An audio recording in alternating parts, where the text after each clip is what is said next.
Hi friends, അപ്പോൾ ഇതാ നമ്മൾ വേളാങ്കണ്ണിക്ക് പോവുകയാണ്.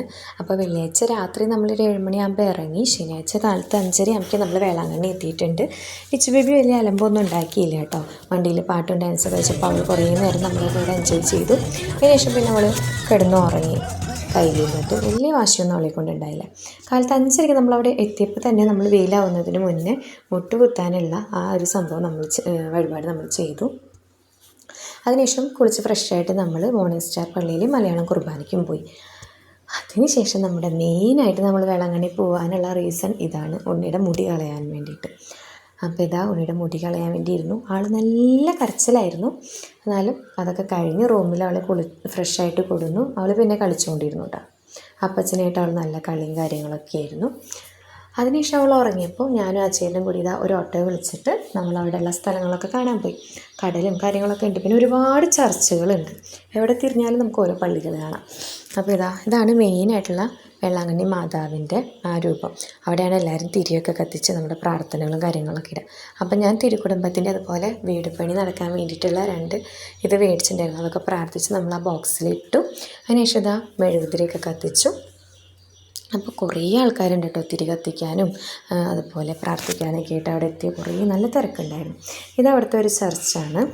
ഈ ചർച്ചിൽ ആ കുട്ടി പാലായിട്ട് മാതാവിൻ്റെ മുമ്പിൽ നിൽക്കുകയാണ്. എത്ര മാതാവിന് പാൽ കൊടുത്തിട്ടും പാൽ ആ കലത്തത്തെ കഴിയണില്ല. അങ്ങനെയാണ് ഒരു സംഭവം ഉണ്ടായെന്നാണ് അതിൻ്റെ ഐതിഹ്യം. അതിനുശേഷം നമ്മൾ എല്ലാ വീഡിയോയിലും കാണുന്ന പോലെ ഇതാണ് വേളാങ്കണ്ണിയിലെ മെയിൻ പള്ളി. ഒരുവിധം എല്ലാ വീഡിയോസിലും നമ്മൾ വേളാങ്കണ്ണി പള്ളി കാണുമ്പോൾ ഈ ഒരു പള്ളിയായിരിക്കില്ലേ കാണാം. അപ്പോൾ നമ്മൾ ആ പള്ളിയിലും കയറി. അവിടെ തമിഴ് കുർബാനയായിരുന്നു. അതിനുശേഷം നമ്മൾ കടലിൻ്റെ അവിടേക്ക് വന്നു. കുറേ ആൾക്കാർ വെള്ളത്തിൽ കളിക്കുന്നുണ്ട്. നമ്മൾ വെള്ളത്തിലൊന്നും ഇറങ്ങിയില്ല കേട്ടോ. ജസ്റ്റ് അവിടെ ആ കല്ലുമേടയിൽ നിന്നിട്ടൊക്കെ കണ്ടു. അതിനുശേഷം നമ്മളിങ്ങനെ നടന്നു പോകുന്ന വഴിയിലൊക്കെ ഓരോന്ന് വിൽക്കാനൊക്കെ വെച്ചിട്ടുണ്ട്. മെയിനായിട്ട് മീനാണ്, ഉണക്കമീനൊക്കെയാണ് ഒരുപാട് വെച്ചേക്കണത്. പിന്നെ ഒരുപാട് കടകളുണ്ട് കേട്ടോ. അതിനുശേഷം നമ്മൾ എല്ലായിടത്തേക്കും ഓട്ടോ വിളിക്കുകയായിരുന്നു. നടക്കാൻ വയ്യായിരുന്നു ഗൈസ്. അങ്ങനെ കുറച്ച് കുട്ടികൾക്ക് കളിക്കാനുള്ളതും കുറച്ച് പാനിപ്പൂരി അങ്ങനത്തെ കുറേ ഐറ്റംസ് കണ്ട. ഈ മീനുകളൊക്കെ നമുക്ക് ഏതാ വേണ്ടെങ്കിൽ സെലക്ട് ചെയ്ത് കൊടുത്താൽ അപ്പം തന്നെ അവർ കുക്ക് ചെയ്ത് തരും. നമ്മളതൊന്നും ട്രൈ ചെയ്തില്ല.